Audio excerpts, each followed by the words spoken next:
అమెరికాలో తరచూ జరుగుతున్నటువంటి అగ్ని ప్రమాదాలకు సంబంధించినటువంటి కారణాన్ని ఇప్పుడు ట్రంప్ దగ్గర టెక్నికల్ బృందం పెట్టింది. ఏంటంటే అడవుల్లో ఉన్నటువంటిది చెట్లు ఒక్కోసారి గాలికి పడిపోతాయి, రాలిపోతాయి, పడిపోతాయి.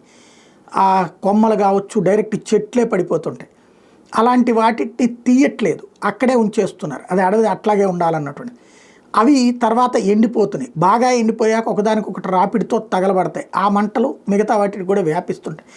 అది జరుగుతున్నటువంటిది. కాబట్టి ఆ చెత్త అవి తీసేస్తే చాలా వరకు అగ్ని ప్రమాదాలు కంట్రోల్ చేయొచ్చు.